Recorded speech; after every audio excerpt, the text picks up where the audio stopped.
Hey Authority hackers, welcome to this week's episode. We were chatting with Mark and trying to figure out what stuff our followers and our listeners were struggling with when it comes to growing their site and building real authority sites, not just slim affiliate sites, right? And one of the topics that came out was email marketing. I mean, when you read about email marketing online and when you read blog posts about it, etc., you're gonna keep hearing that it's the best source of traffic and that the money is in the list and it's all amazing, etc.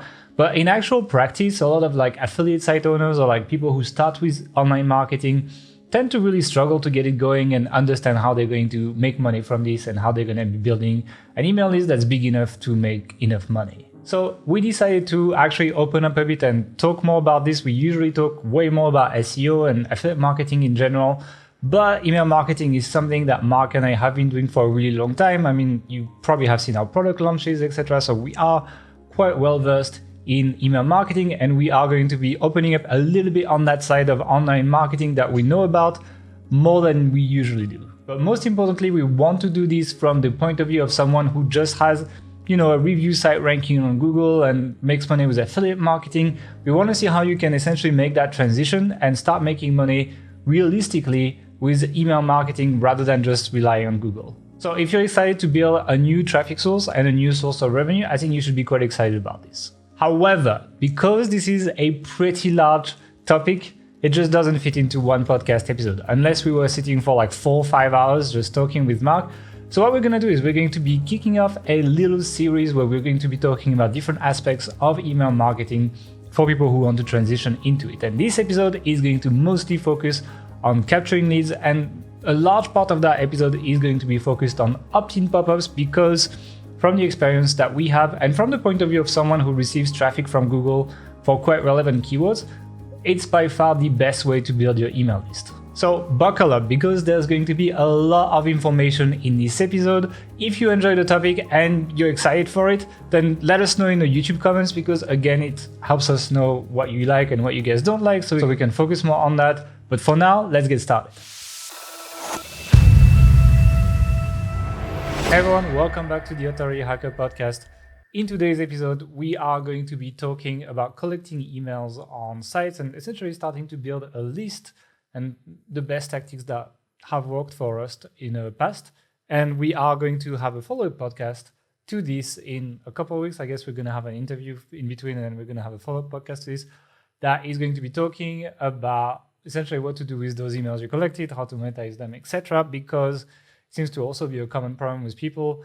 And I think that goes into that idea of diversifying from just having Amazon reviews, etc., which a lot of people should really consider doing. I know it's easy to just queue another review rather than figuring out another monetization method. But if you want to find stability in that kind of business, if you want to sleep at night, if you don't want to be afraid of Amazon commission changes as much as a lot of people are these days, then that's the first step towards that. And obviously, to talk to me about this, I have the best guest possible. I have Cookies back. No, never mind. Mark, how's it going? I'm really, that's the second time you've done this joke in like 4 days or something. But people were not on the live, like not I wonder how many times you're going to keep reusing it. But that was a good one. I didn't challenge expect accepted.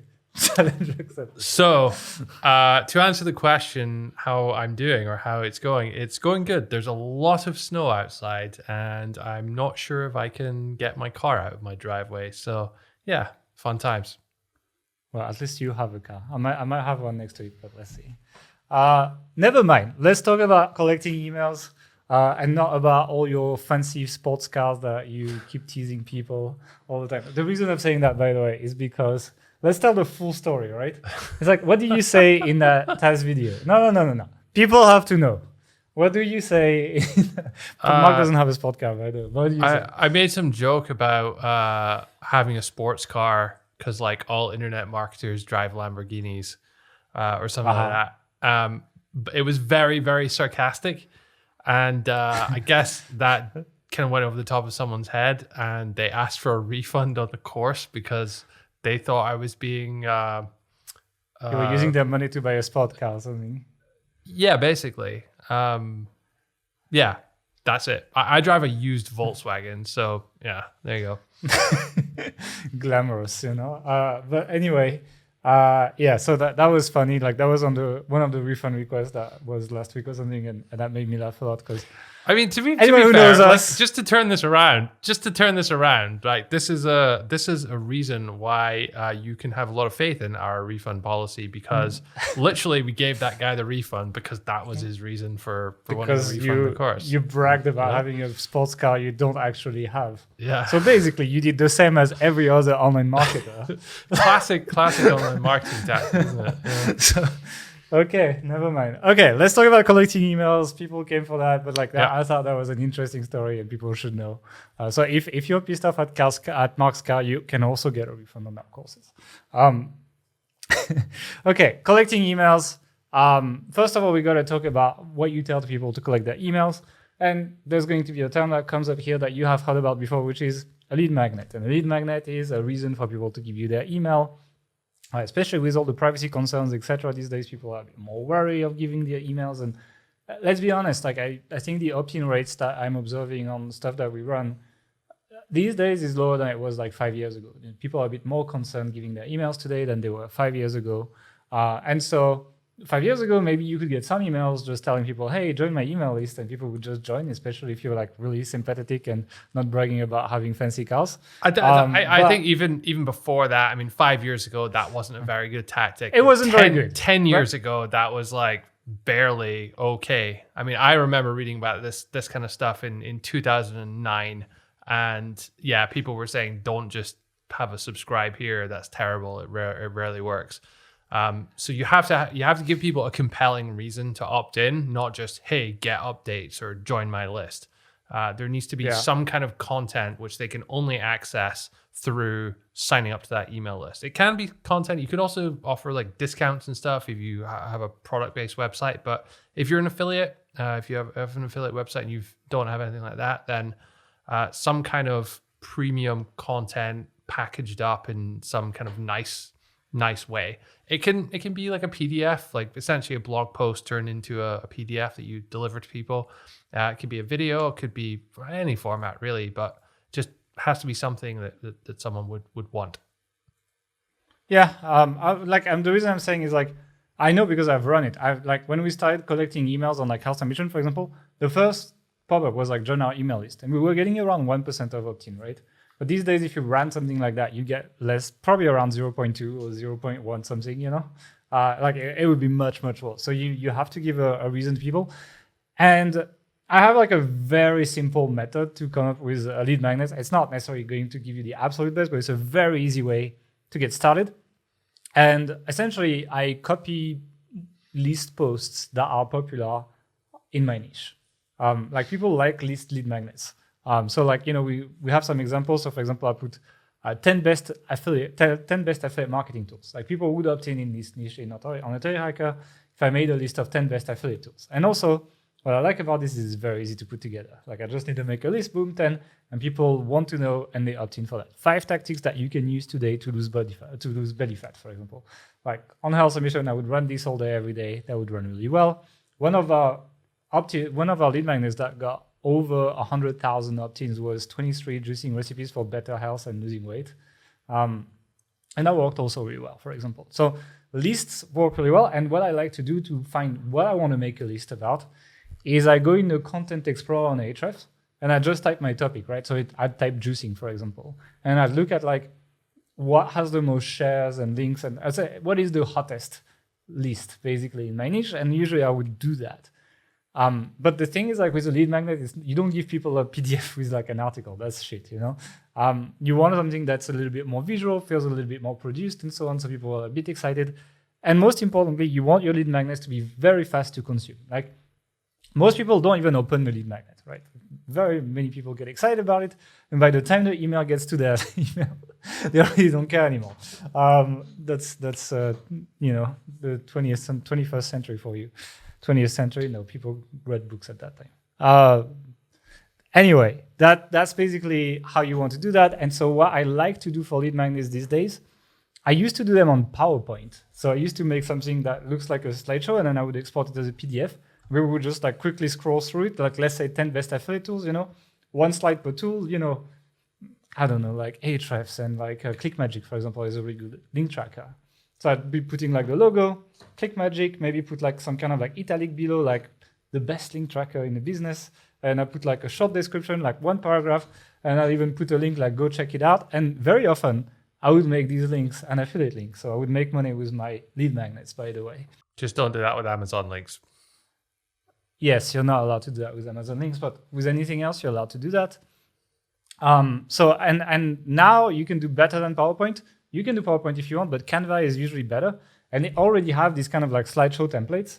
And you just need to edit that, and it's very, very easy. You can download it after that as a PDF, and that's your lead magnet. And it's, you don't need a big piece of content. Don't think that you need to give a lot to people. It's more about snackable content, right? These lists, they're cool because you just flick through it, and when there's something that's interesting, you just stop and read it, and then if there's not, you just scroll to the next one, and people like that. So that's how you do a modern lead magnet, and I'll probably do a tutorial for Authority Hacker Pro at some point on building Canva lead magnets, because it's quite powerful and you can make some really cool stuff using both the presentation templates, but they also have like kind of like slideshow templates for Instagram, things like that. You can export that as a PDF and then use that, and it can be a good lead magnet actually. So that's all I had to say on lead magnets pretty much. Anything else you want to say on lead magnets? No. Okay, so now let's just jump into the bread and butter tactic that's going to be generating easily at least more than half of your emails, even if you run like 3 or 4 other tactics. For us, usually these pop up. Okay, here's the spoiler. Spoiler alert. It's pop-ups. Surprise. Oh God, I'm terrible at this. Anyway, this tactic, usually generates 60-70% of emails quite easily. And that is pop-ups, and people hate pop-ups. I wouldn't say everyone hates them. I would say that every internet marketer who is not using them to collect emails, but is just surfing the web, hates them because they just get annoying, right? We know what's up. We know why someone's doing this, and it just kind of gets in the way. But you are not your audience, so get over yourself and use pop-ups. Pop-ups will work. It's not about that. It's like if you provide free content, if I'm spending the time, like we do provide good content on our sites. I'm happy about the content we have on our sites, and then we give that for free to people. And so I feel completely legitimate monetizing my content when I spend the amount of time and money we spend on content. It's like zero remorse doing that. It's like, of course, it's like nothing is 100% free. You don't have to opt in, but like the people who opt in essentially build the resources that I need to keep providing that free content to people. So don't feel bad monetizing your content. Don't feel bad putting call to actions. You're not evil because you're making money. It takes time to build a good website, and it takes money. It takes paying people. It takes all of that. So I have no problem putting a pop-up on my content because they work really well in collecting leads. And when you're good with your email list, that makes you money. And just to give you an idea of how well they work, when in the early days when we first started Authority Hacker, and remember at the time our audience was much smaller, it was very sort of targeted. People were really interested in the few specific things we were talking about at the time. But we had categories on the site where we would have 8% opt-in rate, which is insane, like really, really good. And very, very rare you'll get a site like doing that well. I heard one case when someone had 10%. But usually, even these days, less than 1% is quite common. I was gonna say it would be hard for us to replicate today, even if we were in the same conditions. Like it's one of these things where it used to be easier before, Yeah, but just because the opt-in rates are low, even if you have 0.5% opt-in rate, most websites out there have thousands of visitors a month, if not per day. You can really start getting a lot of emails quite quickly. And the value of an email subscriber to any business is infinitely higher than the value of a standard visitor. So it really is something that's worthwhile doing. And if you want to understand how to extract value, we're going to make a full podcast on that in 2 weeks. Like I'm just repeating it, but there will be another episode to follow up on that. So we don't just tell you to collect emails and you're like, what do I do with my emails? Which is a lot of people who start with email marketing, to be honest. So we're going to talk about that in another episode. It deserves a full episode easily. Before that, though, Yeah. I have a question for you. So Yeah, regarding opt-in pop-ups, there was some instruction or some guidance from Google several years ago that said if you put opt-in pop-ups or interstitials or however they phrased it, that was like a negative ranking factor or a potential issue. Like, I haven't noticed anything about like any actual impact on that. Have you? We've done it. Actually, when they rolled that update, we actually cut it on some sites and then put it back up just to try to see like if rankings would move, right? So I wanted to really try to isolate that. So we changed nothing. And we just like cut the pop-up, remove, like put it back for like 30 days, then put it back and just kind of compare the rankings on some big sites, like sites we're getting a lot of traffic and so on. And then you got this. You got this in 2021. This Core Web Vitals update. So, well, I can't tell you. Are you a little bit skeptical about that? Well, what happened with the pop-ups? What I can tell you is that it's probably a factor, but it's such a small factor that you don't even see it. Like it's probably within the range of variation that you see in your analytics. That it might just be blending in there. It doesn't mean it doesn't exist. It can just mean that it's such a minor factor that it really isn't worth losing thousands of leads per month in exchange for these like maybe 200 visits that we're losing on the big sites or something, because we're like ranking 0.0001 position lower on average or something, you know? So what I can tell you is that pretty much all our sites run pop-ups at this point. And we're fine, you know, it's like, and we managed to rank stuff, etc. Even, you know, that sports site that we mentioned that is doing really well, like at really low DR, etc. We're lower DR than our competitors by quite a lot. We run a pop-up on exit intent on that site. And we'll talk about all of that, these triggers, etc. in a minute. But we're running that. And also same, I rolled that out something like 6 months, maybe not, maybe like 5 months ago on that site. And we did like a classic affiliate offer. So it's not really collecting emails. This one is just sending people to an offer. And we didn't notice actually the rankings kept climbing actually on that site. So again, I'm not saying it's not a factor because you know you're gonna go to John Mueller and be like, oh, tell you hacker said it's not a factor, and then John Mueller's gonna be like, yeah, it's a factor, and he might be right. But I'm just saying it's probably not a big factor if it's one, and so he would be right, but he would be lawyering you like Google does all the time, you know. So to go back to Core Web Vitals, we can't tell what's gonna happen. Like I can't tell you how big that's gonna be, right?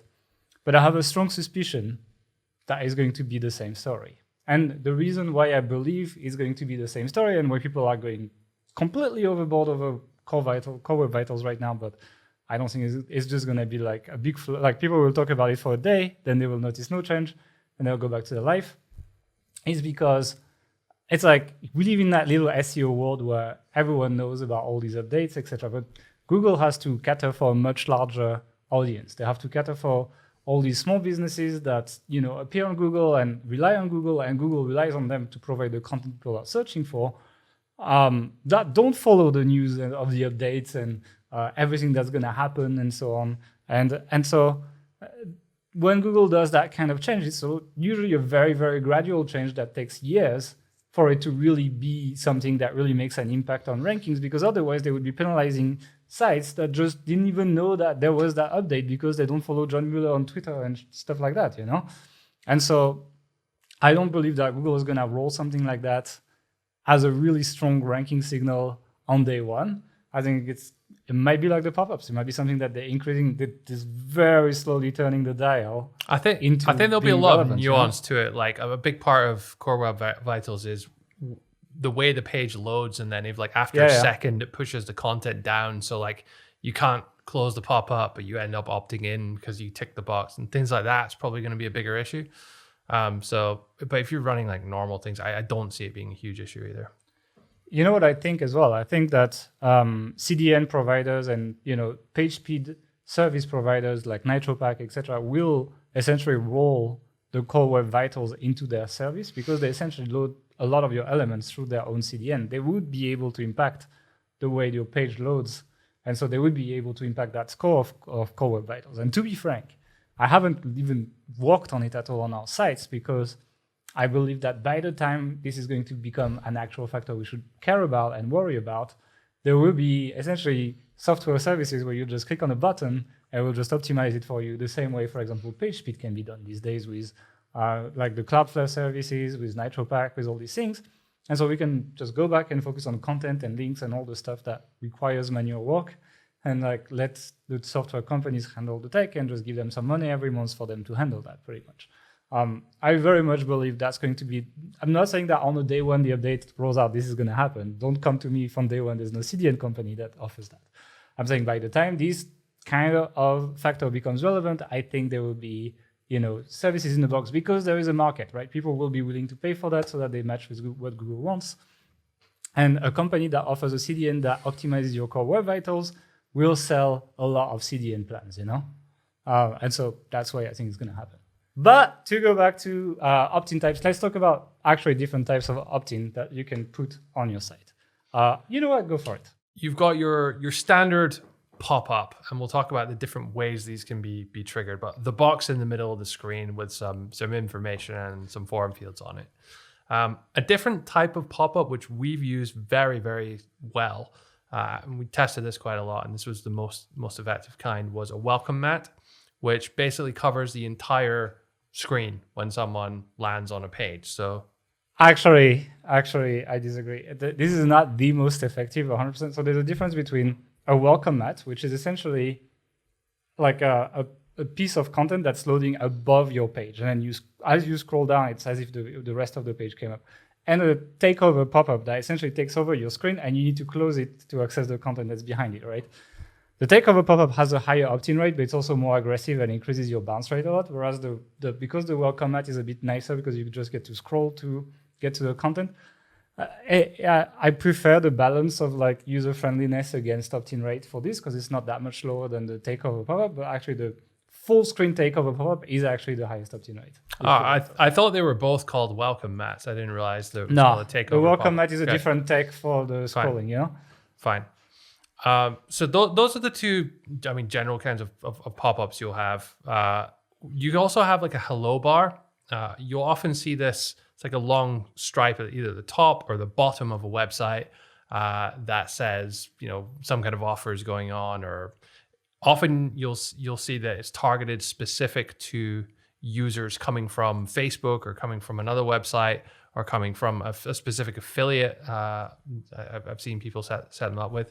It's pretty cool, but people tend to ignore them. There's a bit of ad blindness like going on there. Worse, Yeah, they're not that effective, but they're also far, far less intrusive. So something to consider as well. I think it's part of a balance, right? It's like, for example, you can use the hello bar with an exit pop-up. It's quite nice, for example. So if you don't want like an on-page load pop-up plus an exit pop-up, for example, then you put like a hello bar plus an exit pop-up. And then you need to mix these things together pretty much. It's also, if you have some kind of offer going on your site, it's quite good to just stick up a hello bar with that. They're very easy, very fast to create. You don't need to do much visual work with it. So, we do that for some of our launches, I think, as well. Yep. So then you have giveaways, which we've talked about before in the podcast a long, long time ago. I won't go into too much because I don't think it's a great place to start for affiliate sites. And I'm questioning the quality of the traffic of the leads that giveaways generate. 'Cause a lot of people put fake emails in, and they're just not really interested in what you or your business are doing. They just want to win the prize. That's a good way of getting a love list. I was going to say, you get a lot of people. And the thing is, like, you get a lot of people, and for a lot of people, it's enough to motivate them to actually take email marketing seriously. So if you're happy to like just email 100 people that opted into your list, sure, like the pop-up, like, because at the beginning you won't get a lot, sure, the pop-up is much better quality leads. But if you feel like you need like 2,000 people to start emailing people because otherwise it's not worth it for you, then a giveaway is a good way to get these quickly, actually. So, but they're much lower quality. I agree. It depends what you want. Also, it depends how you monetize your email list, and we'll talk about this next week. Because, sure, if you're trying to sell your own products, for example, giveaways, you can question it because people might not be interested in your product. They're just interested in getting the price. But if you're selling email advertising, for example, if you're selling exposure to your email list, then usually you get paid by the number of opens or number of clicks. And that might be a good idea to run giveaways to pump your list up and have a lot of people and charge more for your advertising, you know? Sure. So, yeah, depends. So another type is a content upgrade. So this is when you have imagine you had a list post, like 7 things about whatever, something. And then you said, well, do you want to get 2 more things from this list? Well, sign up and get them. Often you might see it on some sites where it's kind of grayed out or it's kind of blurred out and you can kind of see it. And then you have to enter your email to unlock the content. I'd say it hasn't been so popular lately. I haven't seen it that often. Like 3 or 4 years ago, it was a lot of people were doing it. Yeah, you're nice. 6-7 years. Yeah, it's a bit of a pain in the ass to like, do it, especially if you're like updating content. You have to like think of updating the content upgrades. And generally you create one content upgrade only for one post. So you end up, unless you think it through from the start, you end up doing quite a bit more work to create all this content versus a pop-up. Just create one and you put it across your whole site. You do that in half an hour or something. Yeah, I still think they worth it for like your highest traffic posts usually. Like usually I like the idea of having these on like my top 10 posts or something. Yeah. And maybe just reusing those I've made on my top 50 pages, let's say. Like I don't make new ones. I don't take the resources to build new ones, but if something kind of matches but not exactly, then just put it on the rest. And then if they get good opt-in rate, you can brainstorm content based on these topics so that you can put these existing ones and you don't have to make another one, Yeah.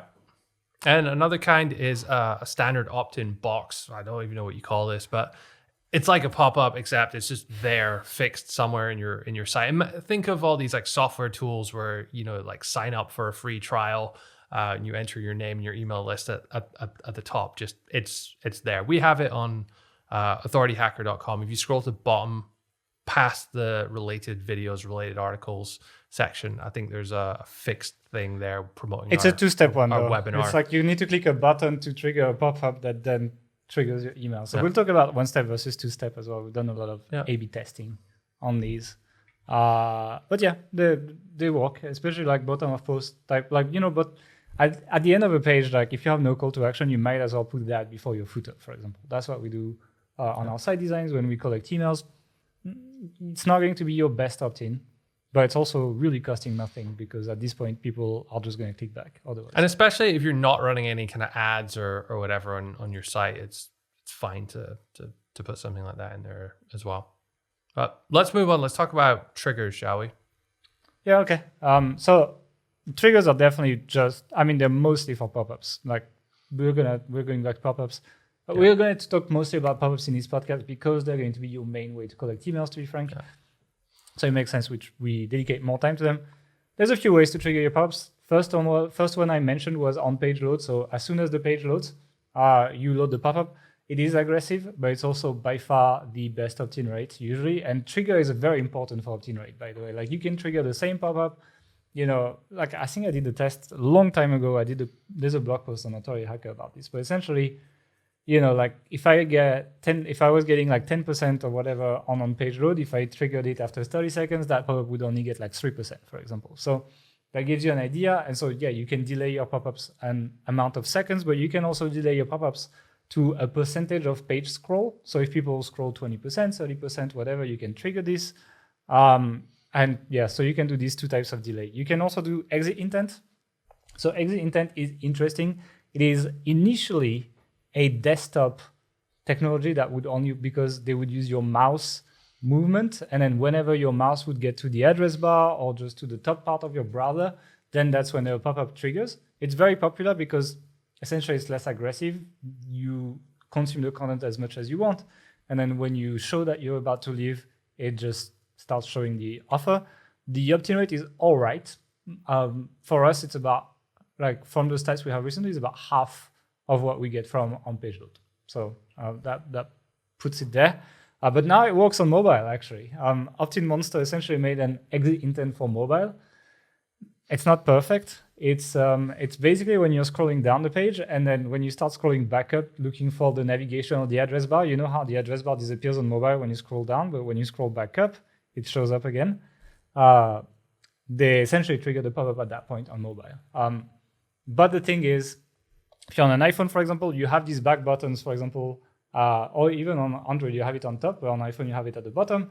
And so you could be clicking this back button without triggering the pop-up, which means that this exit intent on mobile is not my favorite, to be honest. Usually, what I do is the exit pop-up that I have on desktop, I put it on like a 30-second trigger or something like this on mobile or something, like a long one, basically. So it's like if I have, usually I run, like for the most aggressive opt-ins, when email is my main goal on the site, I put on-page load and I put exit intent. That's basically, I run 2 pop-ups and I run very often 2 different offers or 2 different angles so that it's not like just the same thing popping up twice, but rather something a little bit new. So if they didn't take the first one, they might take the second one.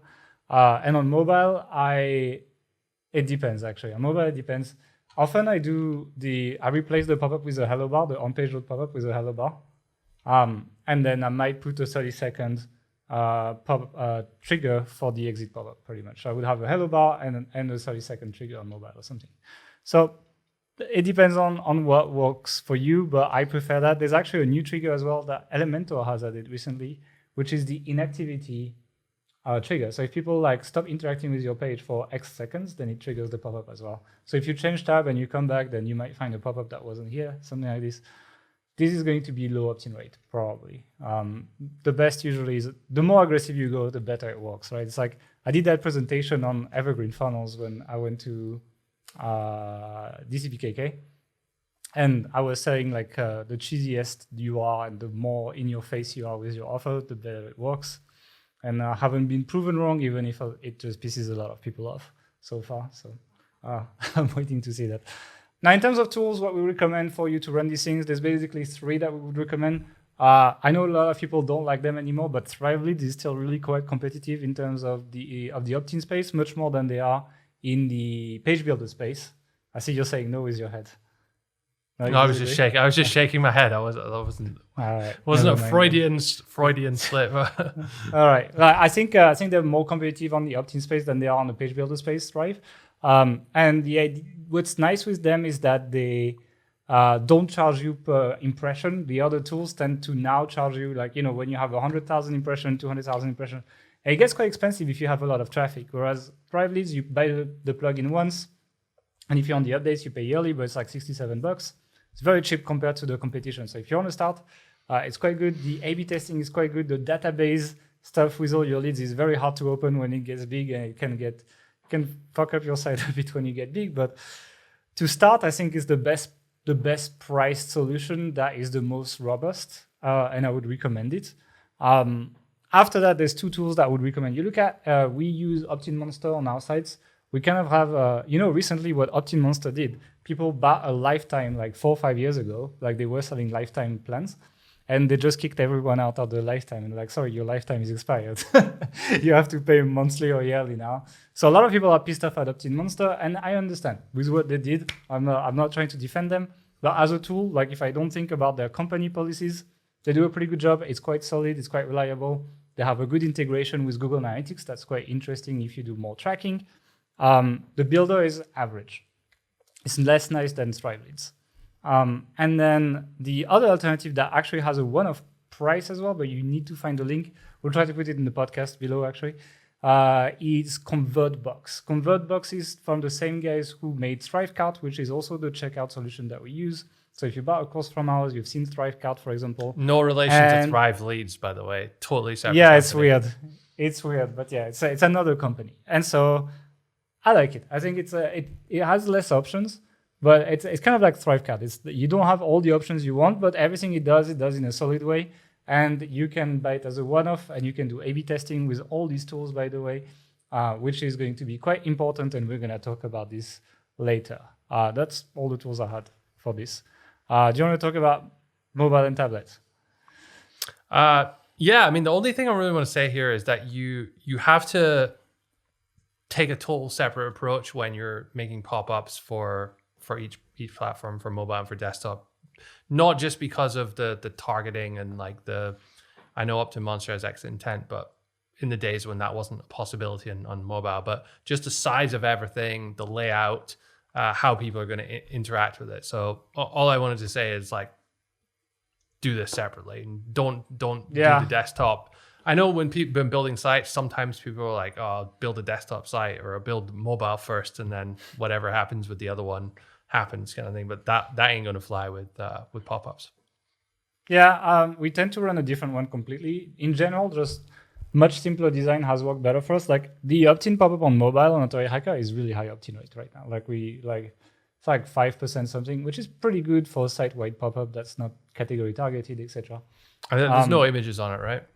There's zero. There's just like a headline, like 3 bullet points, and just an opt-in field, And then it works really well. So the simpler, the better on mobile, because maybe you have like a modern phone that has like high resolution screen where you can display a lot of things, etc. But a lot of people are still on like 720p phones with like low res screens. They can't display even all the stuff you're putting. Then if you need to scroll the pop-up to read the content, it's already a problem.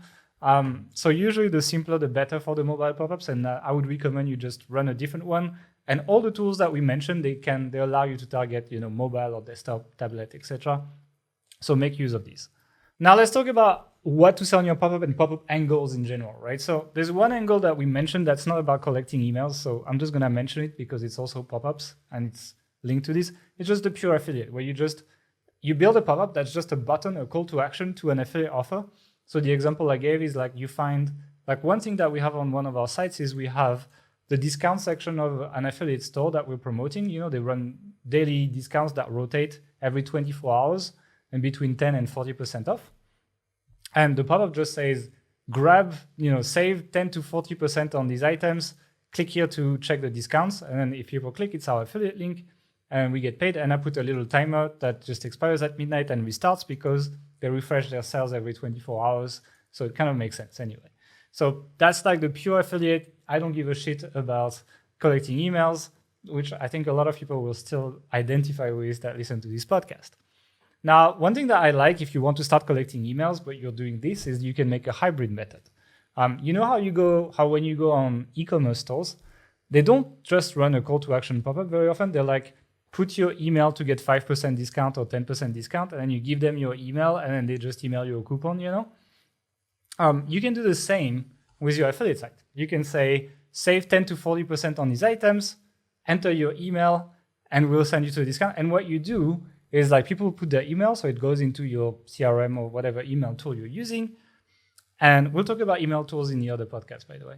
And then after that, you can decide where you redirect people after they opt in, right? You have a success URL field when you build a pop-up. And that success URL, you put an affiliate link. And especially if you put an affiliate link to like that discount section on that shop, what happened is you collected their email, so you have them, you can contact them again. And now you send them to your affiliate link the same way you did with your call to action pop-up, except now you can contact them again and make some follow-up emails to promote usually the same offer because people showed interest in this by opting in. So it's better to have 2 to 3 follow-up emails on that offer. That's what I would recommend to do. You will get less clicks. Obviously, if it's just a button to click, people will click more, but you will build an email list at the same time. So it's kind of like rebalancing. And the follow-up emails might make up for the lower amount of clicks because you'll make a bit less money as well. So that's the hybrid pop-up when you start being an affiliate, but you want to start building emails. Then there's the classic promote your lead magnet. So 5 ways to lose weight, 10 ways to jump higher, whatever it is that you're promoting on your site. This is actually a niche, like for the basketball niche. Jumping higher. Oh, fair enough. Jumping higher. Yeah, for the basketball, volleyball, etc. There are full info products on how to jump higher, actually, with workouts and everything. So not a joke. And then there's another thing that I don't like that much, but it's quite popular. I think Neil Patel runs it, is the gamified wheel. Well, essentially it's like, I'll have a chance to win something, or sometimes e-commerce stores, they say, have a chance to get a 50% off coupon or something like this.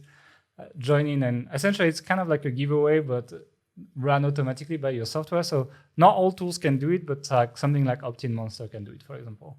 And they have the option. So you can do like a spin the wheel type thing. Yes. They have this, I'm sure people have seen that. They have this kind of like half wheel illustration. and like the email. Are they like, legit? Like, is someone actually going to win 50% off, or do they all just land on the same number? I mean, I guess it depends how you set it up, right? Like, I'm sure OptinMonster did not. I haven't used it. I don't like this angle. I much prefer. I don't, because again, it's kind of like giveaway angle. People are not that interested. I much prefer. I mean, yeah, I don't think OptinMonster built that without giving you an opportunity to make it legit. I don't think they would do that. So I think you can make it legit. I think you can make it also illegitimate, you know? Yeah. And just be like, you lost. But like, if you already lost, like, what is your attitude towards a brand where you just opted in and you're like, I'm just working, like, you don't care anymore. I think in general, is if it's gonna run a discount or something, and like people are signing up to get a discount, it's like, are those really like the best types of people you want to? If you sign up for a discount, it's different. If you sign up for a discount, it's different because you're expressing commercial intent when you sign up for a discount. So I think it's a good thing.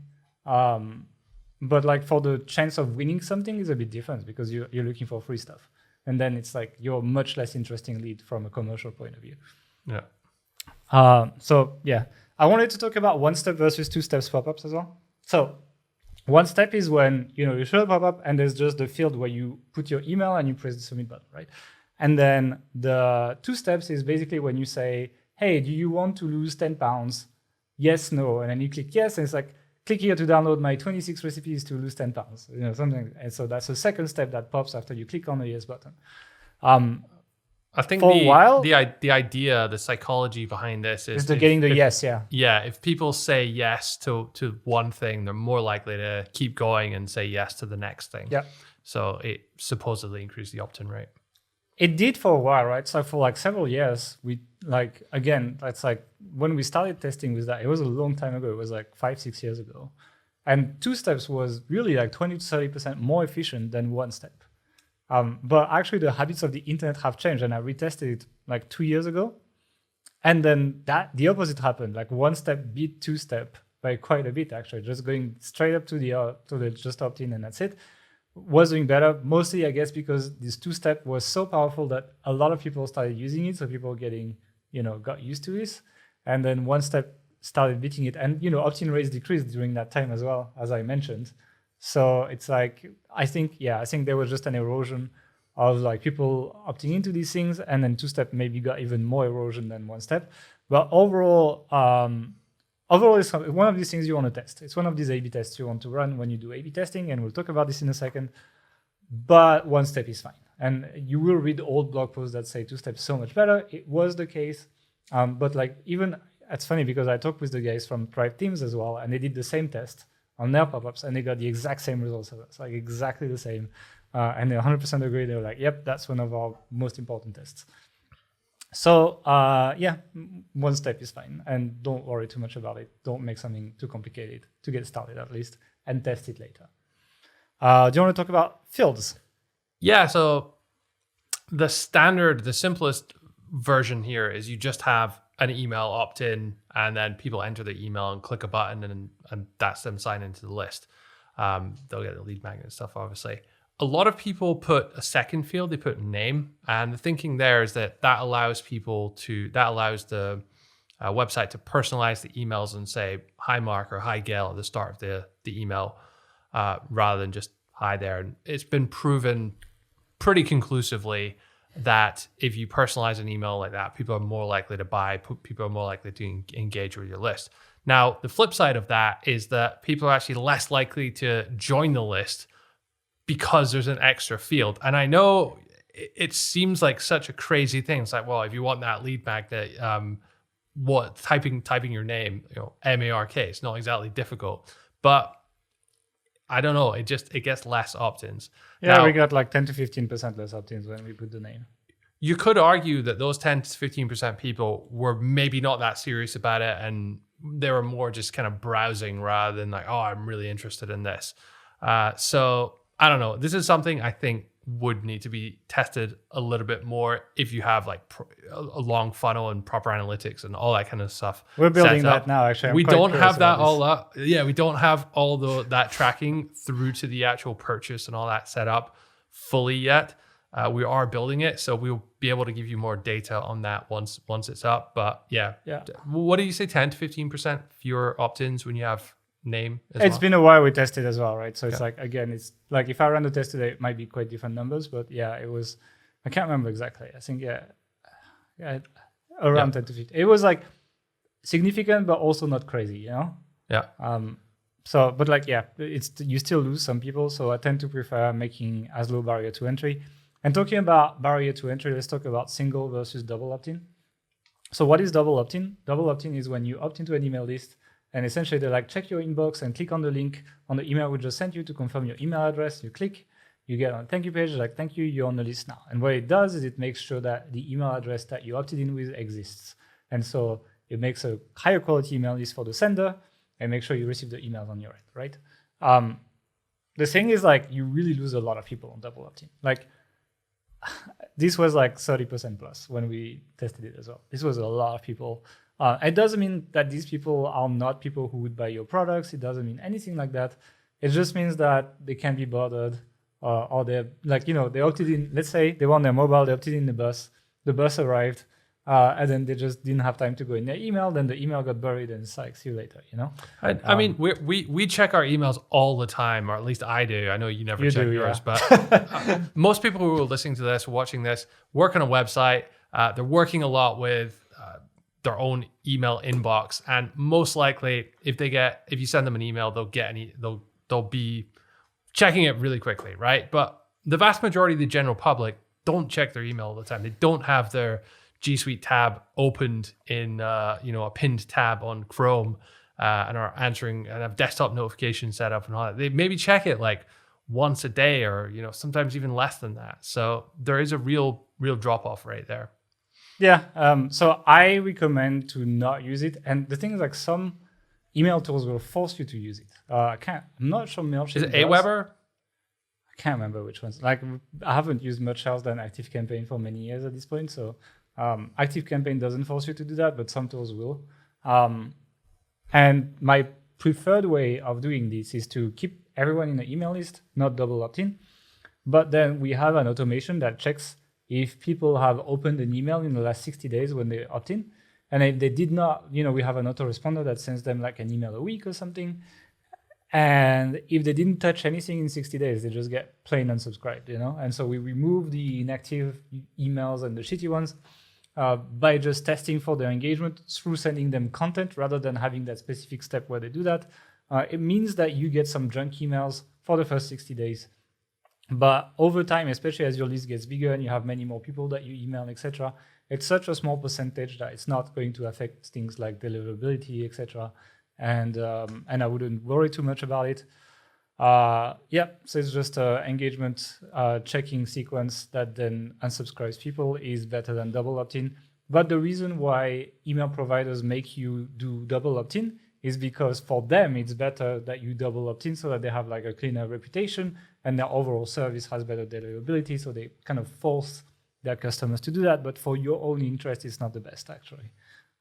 So that's an opinion. People might have other ones, but I'm curious to hear. If people have an opinion, just drop a comment on YouTube. I'm curious about that. Let's talk about A/B testing. Most of the tools, all the tools I mentioned offer A/B testing. If you do pop-ups on like Elementor, for example, that has a pop-up tool, there's no A/B testing, there's no analytics, etc., which is why I did not recommend it in the tools list. It's really worth doing. We have done some A/B tests that increased our opt-in by 70%.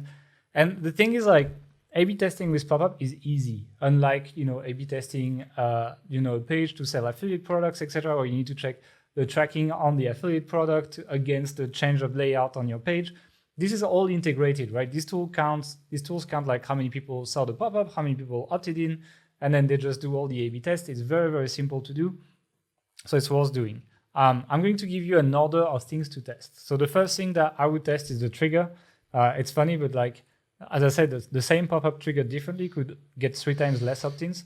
So I tend to test the trigger first. Like, you could test on page load, 2 seconds, 5 seconds, 10 seconds, exit in 10, for example, and then see what happens. The headline is one of the biggest ones. It's funny because the copy of the pop-up is actually the last on my list, but like I'm probably going to at some point do a test where I put some lorem ipsum in the copy to just show how little it matters. It's just people just read the headline usually and they just decide to opt in or not. So A/B test the headline after the trigger, the CTA on the button, and the design, and then the copy. That's how it works for me. And I have found very little effect of changing the words I put in the actual like bullet points or something like this. People don't really read these too much.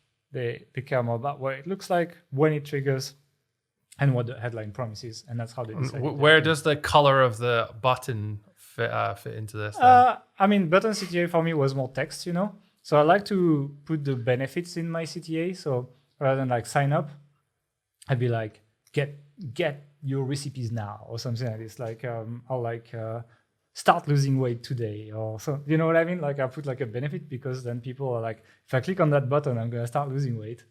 It's not true, but like there's that like lizard brain or something that just thinks that, you know,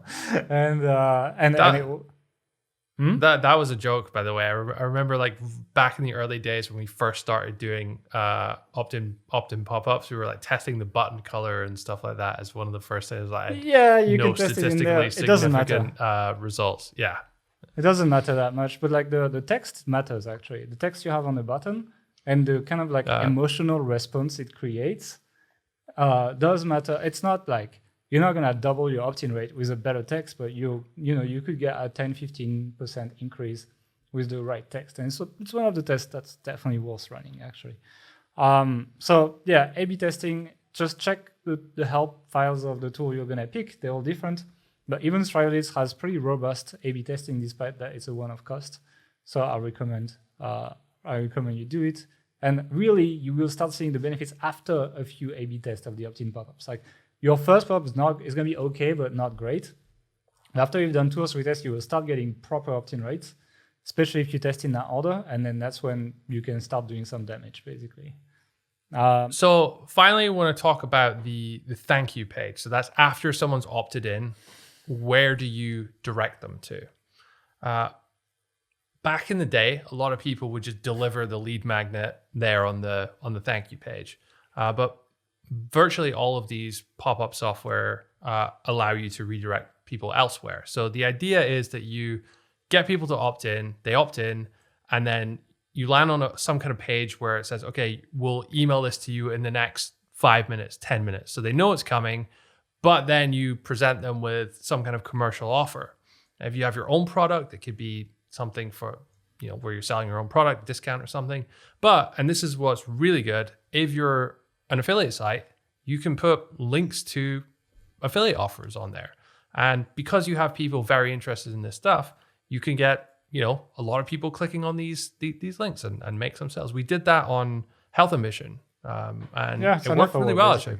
Yeah, it works okay. And on top of that, you can follow up with people on like more offers, etc. So it's like, don't just like hang up on the money you make from this, because you're gonna make money from email on top of that. So it's kind of like a 1-2 combo that works pretty well.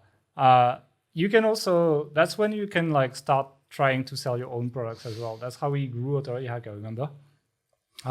We had an opt-in, we had lead magnets and we had an opt-in.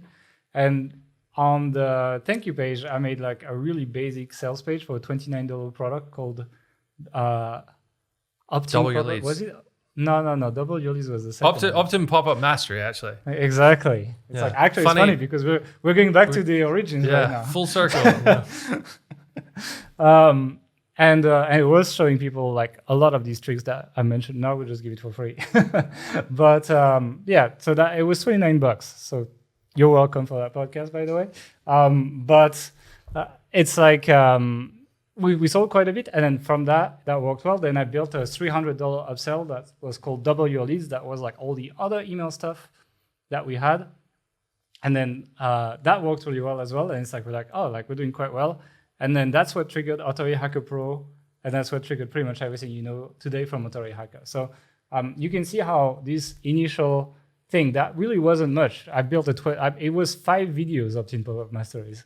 Like it was nothing. It was good for what it was, but it was not that much work to do, and it worked. It's what triggered what Authority Hacker is today. If I didn't do that little funnel at the beginning, we probably wouldn't have made like all the trainings we've done today and like have that many students and so on. And so I think it's a good case study of like what these small things can eventually trigger once you get kind of like a chain of success and something works and then you optimize it and something works and you optimize it and so on. So if you're interested in info products, in selling info products, all this stuff that we've mentioned today, you can do it for that, or you can do it with affiliate. And in the podcast where we talk about monetizing an email list, we'll talk about, affiliate and also making your own products.